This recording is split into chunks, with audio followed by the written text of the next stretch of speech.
Hey everyone, welcome back for another tutorial. I have this delicate floral design that I'm going to show you how to do today. I always start off with a good base coat. I'm still using OPI Nail Envy, and then I'm also using one of my favorite winter picks for 2016, which is a classic OPI Lincoln Park After Dark.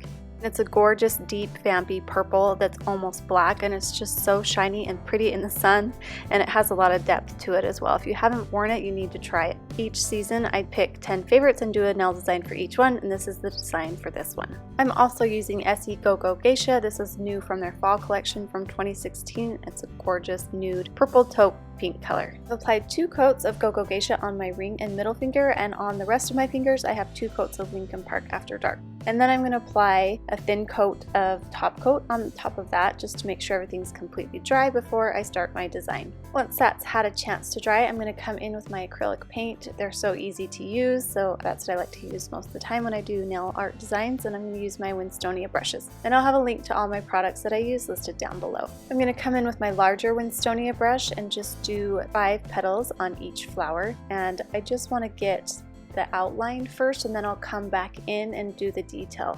The detail I'm going to do is I don't want the petals to be completely rounded. I want them to have a little scalloped edge on each of them. So I'll come and place them where I want them. I have some that are half, and then I have a few on each nail that are maybe almost the whole flower showing, but the patterns on each are a little bit different. So just go ahead and do that.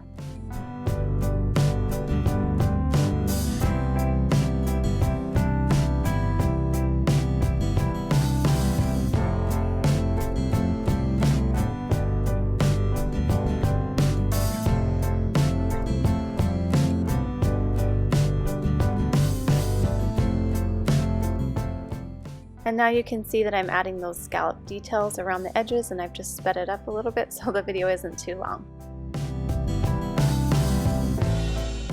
Now I'm going to do the same thing on the other nail with the flowers in a different pattern.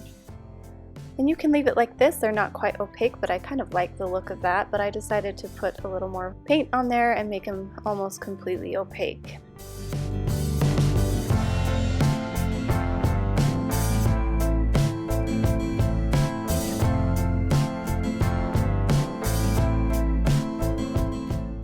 Now I'm going to come in with my more finer detailed brush, and I'm going to do the details with the OPI Lincoln Park After Dark. And it's so pretty to just add a little bit of lines here and there. Nothing too detailed, just a little sparse, and then a little center to each flower. And this polish goes on so pretty. You can really see how purple it is next to this Go Go Geisha, and it's just so delicate and beautiful. And you can see right here where I get the line a little too thick, but that's okay. You can go back with the white paint and smooth that out. Then do any cleanup with a brush and some acetone, and then make sure they're completely dry. When it's dry, you can add your fast dry top coat. As usual, I'm using HK Girl by Glisten and Glow. It's such a perfect top coat. And that's the final look. I hope you guys enjoyed this. I really think it's pretty simple, especially with the acrylic paint. If you haven't tried those, go ahead and try it. Have a good day, and we'll see you next time. Thanks!